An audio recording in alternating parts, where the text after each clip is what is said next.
Les vraies voix qui font bouger la France. Bienvenue à 19h27 sur Sud Radio, les voix de la politique ce soir avec Nicolas Corato, le retour, fondateur du comité de réflexion Place de la République et auteur du livre Grande plaidoirie, grand procès, l'art de l'éloquence depuis le 15e siècle. C'est aux éditions Heredium. Bonsoir Nicolas. Philippe, bonsoir à tous. Vous nous avez manqué la semaine dernière. Ala Oukili est avec nous, journaliste Sud Radio. Bonsoir Ala. Bonsoir Philippe. Deux sujets ce soir, donc deux débats. Tiens, dans quelques minutes, nous reviendrons sur le premier meeting d'Anne Hidalgo qui s'est tenu samedi à Lille. Je suis là, je me battrai et je me battrai pour vous jusqu'à la victoire. Jusqu'à la victoire, la maire de Paris qui a donné un vrai départ à sa campagne, qui a détaillé quelques mesures de son programme, une loi sur la fin de vie pour 2022, le droit de vote dès 16 ans. Anne Hidalgo peut-elle faire une remontada dans les sondages? Est-ce qu'elle a une chance en 2022, la maire de Paris? C'est la question que l'on vous pose sur Twitter, sur YouTube et puis évidemment le 0826 300 300 pour réagir. Mais dans l'immédiat, eh bien parlons de celui qui monopolise, dit Gérard Larcher à propos d'Éric Zemmour. Il n'est pas raciste, mais il hystérise le débat. Éric Zemmour, alors qu'il n'est toujours pas déclaré candidat, Éric Zemmour a fait quelques propositions ce week-end, notamment concernant la sécurité routière. Suppression du permis à points, retour aux 90 km/h. Éric Zemmour s'est prononcé contre les limitations de vitesse en général. J'ai toujours trouvé que les limitations de vitesse sur les autoroutes étaient assez inutiles, c'est ce qu'a dit Éric Zemmour, donnant en exemple l'Allemagne qui ne sanctionne pas les véhicules circulant à plus de 130 km/h. Zemmour peut-il prendre de la place de Le Pen dans les classes populaires? Ça, c'est la question que l'on vous pose sur les réseaux sociaux. Vous votez d'ores et déjà, et puis surtout, vous nous appelez là encore. Je vous redonne le numéro du standard de Sud Radio, 0826 300 300. On va vous écouter dans un instant. Tiens, sur le permis à points, c'est ce qu'il propose, c'est assez démago, non, Nicolas Corato? Oui, c'est le retrait du permis à points. On est dans la démagogie la plus complète parce que il ne nous dit pas par quoi il remplacerait le permis à points. Ouais. C'est facile d'être contre le permis à points. On peut comprendre que des gens qui prennent leur voiture tous les jours et qui effectivement se voient confrontés à ces petits dépassements de vitesse qui font que très très vite vous perdez des points et puis ensuite vous vous retrouvez dépendant des autres parce que vous ne pouvez plus vous rendre à votre travail, à vos loisirs, faire vos courses, etc. On voit très bien cette difficulté de vie. Il faut la régler, il faut aller plus loin. Mais le permis à points, il faut peut-être en faire le bilan aussi en termes de nombre de vies gagnées et de vies brisées qu'on a pu éviter sur les routes depuis qu'il est instauré, de responsabilisation de la société. Le permis à points, c'est pas un truc qu'on liquide comme ça d'un revers de main entre deux boucheries halal à Drancy et deux mises en scène à Drancy. Le permis à points, c'est sérieux. Il y a des vies humaines derrière. Il y a des gens qui vivent de la peur de perdre leurs points, mais il y a aussi des gens qui survivent parce qu'il y a le permis à points. Voilà, il y a une responsabilité politique. Être candidat à la présidentielle, c'est pas uniquement de faire la liste de tout ce qu'il faudrait supprimer en France. Être candidat à la présidentielle, c'est nous dire ce que j'ajoute pour faire le bonheur de mes concitoyens. Ouais. Alors, il a fait un constat ce week-end. Il s'est pas encore déclaré candidat. On peut espérer que ça suffit. Bien sûr, on respecte son timing. Non, mais on peut espérer que s'il devient, en tout cas, il annonce qu'il est candidat, on peut espérer qu'il apporte des solutions à ces constats. J'espère qu'il va le faire, en tout cas. Ala Oukili. Ce que j'ai cru comprendre, c'est qu'il voudrait supprimer le permis à points et, logiquement, on pense qu'il voudrait revenir à l'ancien permis. En fait, c'est un peu logique. Il n'a pas besoin de dire par quoi il va le remplacer. Il me semble. Donc on revient à l'ancien permis, c'est-à-dire que vous ne sanctionnez plus les excès de vitesse, par exemple. Mais je vais y arriver. Non, mais c'est intéressant. Je vais y arriver. Quand il dit que l'Allemagne ne sanctionne pas les excès de vitesse et qu'il y a moins de morts sur la route, ça j'ai pu le vérifier, c'est vrai. Par contre, il a également ajouté que il voudrait plutôt qu'on arrête de s'acharner, il dit lui, persécuter, s'acharner sur les automobilistes qui font des infractions mineures, qu'il voudrait qu'on s'occupe des chauffards, les dangereux, qui tuent les gens sur les routes.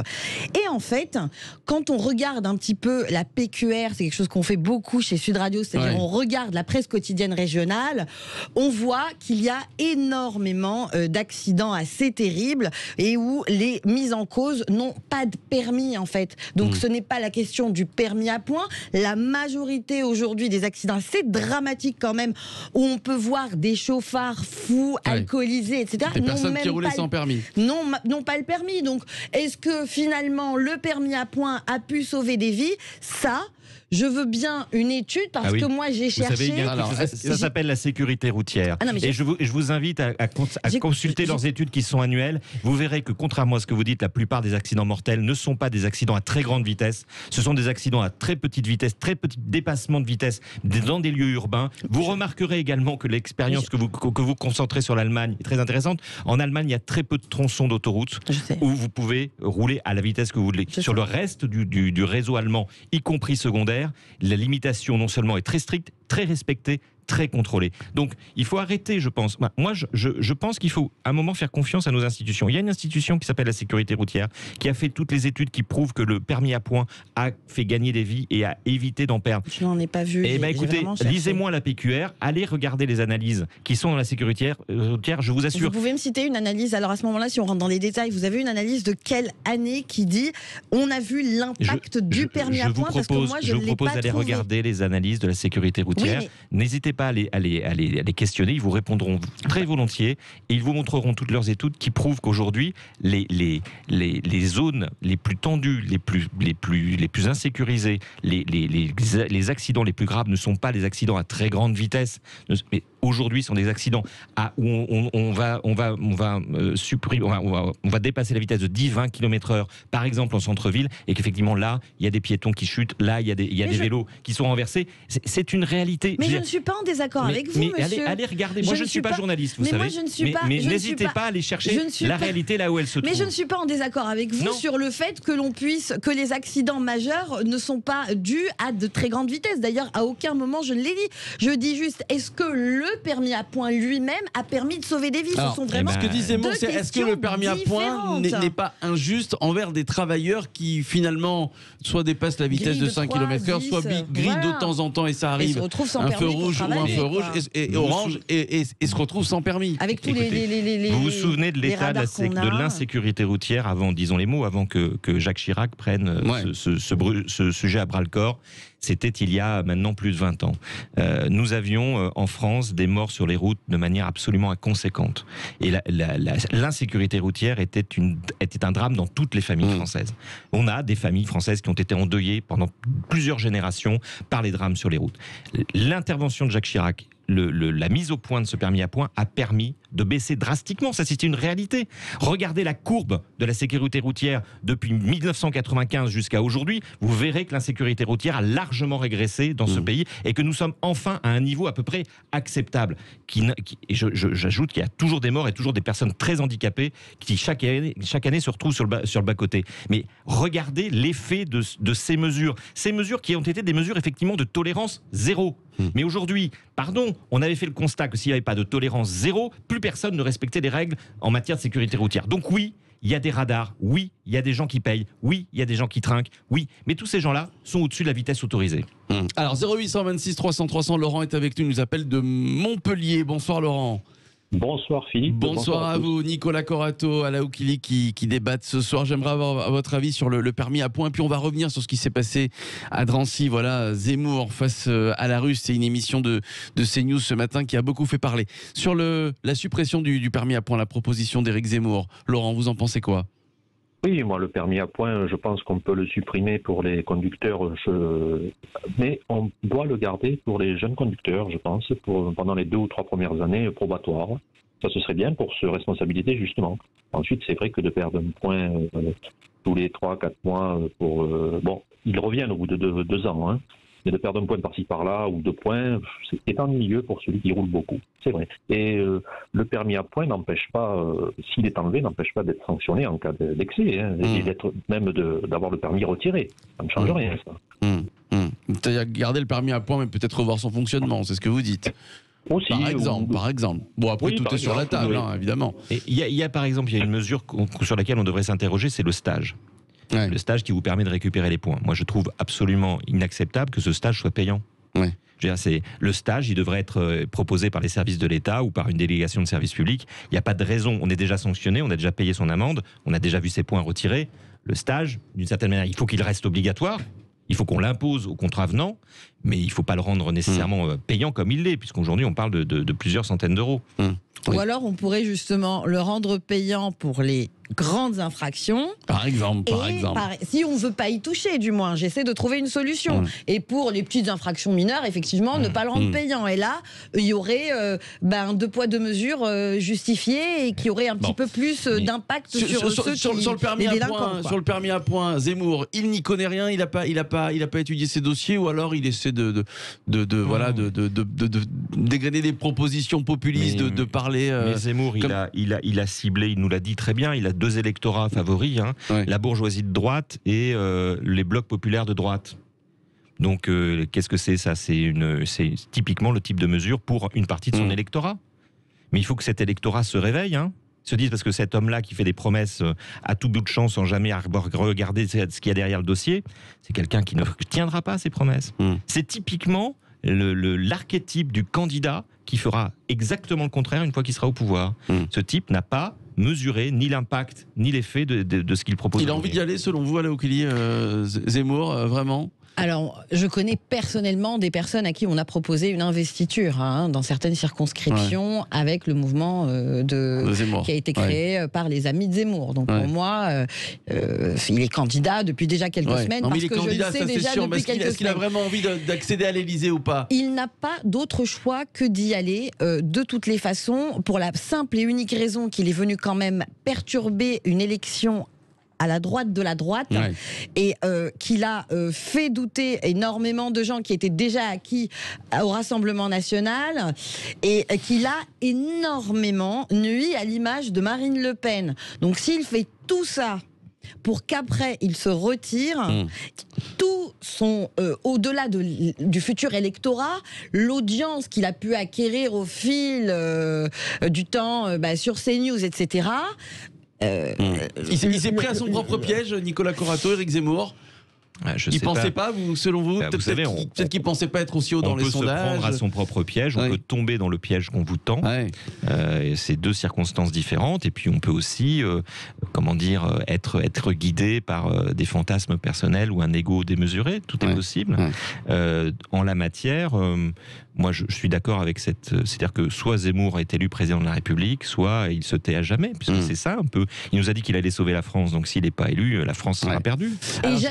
Excusez-moi Philippe, j'ajoute très rapidement, c'est que il y a aussi, on en a parlé d'ailleurs la semaine dernière ici même, cette idée des sondages qui disent qu'il est très haut, etc. Et j'avais cité à l'occasion Chevènement, qui était très haut dans les sondages, et puis plouf, il n'y avait plus rien.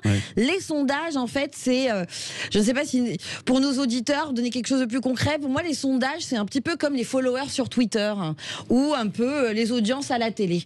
On s'en rend pas compte que c'est une niche, on a l'impression qu'on a en fait l'accord de beaucoup plus de gens qu'on ne le croit, et finalement quand on est confronté au réel, ça peut. D'ailleurs, Ouest France a décidé de ne plus commenter les sondages. Absolument. C'est une première. J'aimerais quand même vous faire réagir, puisqu'on parle de Zemmour, sur ce qui s'est passé ce matin. C'était sur CNews. Éric Zemmour était l'invité de Jean-Marc Morandini à Drancy. Le concept, c'est d'amener Zemmour à Drancy face à la rue. C'était le nom de l'émission, et Éric Zemmour s'est retrouvé face à une femme voilée. Je vous propose d'écouter la séquence. La France, vous savez, c'est la laïcité. On n'est pas dans un pays arabo-musulman. La laïcité, laissez-moi finir. Laïque, qu'est-ce que ça veut dire? Ça veut dire, d'une part, la liberté religieuse, mais ça veut dire aussi, madame, le devoir de discrétion. Ça veut dire que dans l'espace public, on ne dit pas à tout le monde, vous voyez, je suis musulmane. Non. On dit je suis française. C'est un bout de tissu qui veut dire tout. Non. Madame, le vêtement est éminemment politique. Voilà, échange assez musclé. Écoutez la suite, c'est assez surréaliste. Respectez Madame, la femme que je suis, non pas le foulard que je porte. Juste la femme. Alors enlevez-le si le foulard n'a pas d'importance. Mais enlevez votre cravate à ce moment-là. Mais je l'enlève sans vous voulez. Alors allons-y. Enlevez votre cravate, j'enlève mon titre. Alors allons-y. Très bien. Bon, voilà, Éric Zemmour finalement a enlevé sa cravate, elle a enlevé son voile. Nicolas Corato, c'est un triste spectacle. Oui, c'est triste. C'est vraiment triste. C'est triste à plus d'un titre. C'est une mascarade digne de la politique show business. C'est triste parce que c'est faux, parce que ce que dit Éric Zemmour est faux. C'est-à-dire que la laïcité, c'est pas l'espace public qui est visé dans la loi 1905, c'est pas l'espace où nous sommes là ou demain dans la rue. L'espace public, c'est l'espace où a lieu le pouvoir public. Ce qui est en sens, c'est des services publics. C'est les lieux publics. C'est pas les lieux publics au sens où on a le droit. Bien sûr qu'aujourd'hui en France, la loi donne la possibilité à tout un chacun d'aller dans la rue comme il souhaite être habillé, quelle que soit sa liberté de conscience, quelle que soit sa religion. Donc on n'a pas le droit. Qu'est-ce que c'est que ce monsieur qui vient ici ou ailleurs dire à des femmes vous n'avez pas le droit d'être habillé comme ça, vous n'avez pas le droit de porter ce voile parce que ce voile il est religieux, parce que je vous interdis de rester avec l'expression de votre religion? C'est ça le projet de monsieur Zemmour, c'est de passer dans la rue et de dire à l'un vous êtes bien habillé, à l'autre vous m'enlevez ça, vous m'enlevez cette étoile de David que vous avez autour du cou, vous m'enlevez cette croix que vous avez autour du cou, vous m'enlevez ce voile. C'est ça, c'est pas du tout ça la laïcité. Ce monsieur ne connaît pas la loi. Il ne connaît pas la loi de 1905, il faut lui envoyer. Moi j'appelle tous les Français à lui envoyer la loi de 1905 par carte postale. Qu'est-ce que c'est que cette histoire? Et la dernière chose, moi je vais vous dire, j'ai vu la fin de cette séquence qui est pire que tout. La fin de cette séquence, en plus, avec cette espèce de complicité de monsieur Morandini. La fin de la séquence, c'est donc il enlève sa cravate, elle enlève son voile, et il lui dit mais non, mais vous ne l'avez pas envoyé, enlevez. Non, continuez, ça c'est pas l'enlever, ça continuez. Et vous avez cette femme qui se soumet à cette parole du mâle dominant qui lui intime l'ordre de se dévêtir en public alors qu'elle ne l'avait pas choisi. Moi, je trouve qu'il y a quelque chose d'assez grave qui est en train de se passer dans cette campagne. Je ne sais pas quelle sera la traduction électorale ou politique. C'est effectivement, comme le disait Gérard Larcher, l'hystérisation, mais là c'est indigne.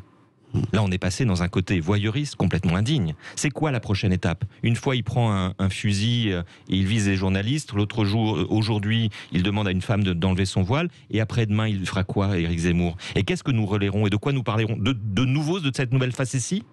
De cette image immonde qu'il présente de la société dans laquelle nous vivons?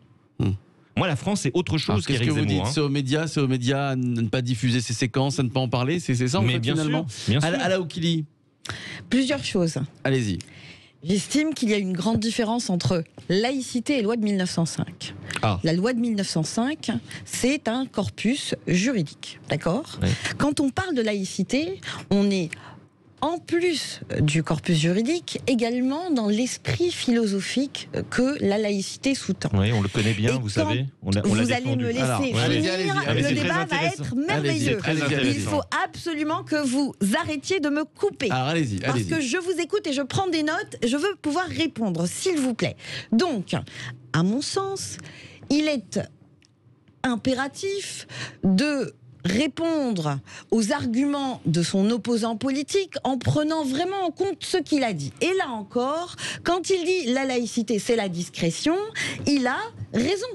La laïcité, ça a toujours été la discrétion. Je rappelle qu'en 1903, le gouvernement de la Troisième République a demandé à ce que l'on retire les croix des écoles et que ça a rendu le clergé fou, et qu'à ce moment-là, l'un des membres les plus éminents du clergé, son nom va me revenir, a dit: vous porterez vos croix et vous le porterez bien ostentatoire dans la rue, pour dire stop à cette persécution des catholiques. Et le gouvernement a envoyé la garde républicaine matraquer les catholiques dans la rue, et en plus, après 1905, Viviani qui dit: il n'y a plus que des chimères derrière les nuages, et j'en passe, et des meilleurs. Aujourd'hui, si on ose, et on se permet de dire à une personne qui arbore un signe religieux, qui a cette particularité d'avoir une double dimension, à savoir civile et cléricale. Donc un rabbin, il enlève sa kippa, par exemple, jamais dans de la vie. Et non, c'est le deuxième point. Oui. Ou alors un juif pratiquant, un catholique avec sa grande croix, qu'est-ce qu'il fait? J'y viens très rapidement. C'est typiquement franco-français, très ethnocentré, de considérer que le hijab n'est qu'un symbole religieux, et de ne d'ailleurs évoquer que la laïcité pour l'aborder, car dans toute la planète, dans tous les islams du monde, dans toutes les écoles de jurisprudence, il est également un symbole du sexisme, de l'infériorité d'une femme par rapport à l'homme. Qu'elle s'y soumette et que cela relève de la servitude volontaire n'empêche pas qu'elle a le choix, qu'on n'a pas à l'infantiliser, etc. Mais que l'on puisse en débattre, car c'est un élément exogène dans la culture française. n'est pas interdit et ne devrait pas l'être. Il nous reste 30 secondes. Et enfin, c'est elle qui lui demande d'enlever sa cravate. Donc il a le droit de lui demander d'enlever son hijab. Bien sûr, on en est là. Nicolas, on en est donc à ce niveau du débat. Il nous reste 30 secondes. Qu'est-ce que je voulais que je vous dise ? La laïcité, c'est un droit d'exercer sa conscience et d'exercer sa religion. Et c'est d'abord une protection que le citoyen revêt de la part de l'État. C'est pas un effort, c'est pas une obligation qui pèserait sur le citoyen. La laïcité, c'est d'abord une obligation qui pèse sur l'État. Et vous voyez, ça fait toute la différence. Que le hijab soit un signe politique, je ne le dis pas, je le dénonce même. Je n'ai pas dit politique, mais non, mais attendez, mais à ce moment-là, interdisons tous les signes politiques. À ce moment-là, interdisons tous les signes religieux dans l'espace public. Neutralisons l'espace public. S'ils sont misogynes, oui. Mais très bien, mais alors vous direz de la même manière que les féministes également n'ont plus le droit d'exprimer leurs opinions, y compris dans la rue. On va s'arrêter un court instant. C'est le même rapport. On va s'arrêter. Vous comprenez absolument pas ce que c'est que la laïcité. Vous pouvez nous appeler, tiens, 0826 la laïcité, 300 c'est pas une loi anti-musulmane. C'est le numéro du standard de Sud Radio. Personne ne l'a jamais dit. 0800, s'il vous plaît, 0826 300 300. Qu'est-ce qui vous permet de dire ça ? S'il vous plaît, voilà, bon, on vous a coupé le micro, vous voyez. 0826 300 300, appelez-nous, on va s'arrêter un court instant. On va revenir sur le premier meeting d'Anne Hidalgo, c'était à Lille. On en sait un petit peu plus sur le programme de la candidate. Est-ce qu'elle peut faire une petite remontada dans les sondages, Anne Hidalgo ? Est-ce qu'elle a une chance ? Tiens, 0826 300 300, on vient très vite, à tout de suite. Sud Radio, les vraies voix qui font bouger la France, Philippe Rossi. Les voix de la politique ce soir avec Nicolas Corato, fondateur du comité de réflexion Place de la République, avec la journaliste Sud Radio Ala Oukili qui est avec nous. Le meeting d'Anne Hidalgo, c'était samedi dernier à Lille. Je suis là. Je me battrai et je me battrai pour vous jusqu'à la victoire. Jusqu'à la victoire. Bon, pour l'instant, les sondages donnent entre 5 à 7% à Anne Hidalgo, la maire de Paris, qui donc a donné cette fois un vrai départ à sa campagne. C'était son premier meeting. Anne Hidalgo qui a détaillé quelques mesures de son programme. Une loi sur la fin de vie pour 2022, le droit de vote dès 16 ans, égalité salariale. Anne Hidalgo peut-elle faire une remontada dans les sondages ? Tiens, la vraie question, c'est Anne Hidalgo a-t-elle une chance ? C'est la question que l'on vous pose sur Twitter. On vous invite à réagir au 0826 300 300. Nicolas Corato, alors c'est vrai que bon, beaucoup se moquent de la candidature d'Anne Hidalgo depuis quelques semaines. Il faut attendre encore quelques mois pour que ça se cristallise. Nicolas Corato, qu'est-ce que vous dites ? C'est compliqué de faire des prédictions dans cette campagne présidentielle. On a vu par le passé bien des surprises. On voit surtout des gens plutôt se casser la figure que remonter dans les sondages, hein, globalement. Moi, je l'ai déjà dit à ce micro, je le redis, je suis pas sûr. Je rappelle que François Hollande était à 3%. Hein. Oui, mais il était à 3% avant de se présenter. Donc, elle s'est présentée, je le redis, je pense que, quelles que soient les qualités ou les défauts d'Anne Hidalgo, le fait de présenter la maire de Paris à l'investiture présidentielle, ça pose une question sur ce que le Parti socialiste a compris ou pas des évolutions de la société depuis 5 ans, les gilets jaunes, les antivax, la pandémie, etc. Et cette défiance qui s'exprime vis-à-vis de tout ce qui vient de Paris, que ce soit son maire ou les administrations ou les penseurs, les théoriciens, la nomenclatura, les gens du 6e, les gens du 19e, peu importe. On voit bien qu'ils auraient pu ne pas la soutenir, les socialistes ? Non, la question, à mon avis, qui était posée, c'est que c'était peut-être la dernière fois que le Parti socialiste pouvait, en l'état, financer une campagne seule. Donc ils se sont dit qu'Anne Hidalgo était la bonne personne pour ça. Le fait qu'elle tutoie les 5% doit les ramener peut-être à d'autres interrogations, parce que si elle est en dessous des 5% et si sa campagne n'est pas remboursée, ça posera un problème financier de taille au Parti socialiste.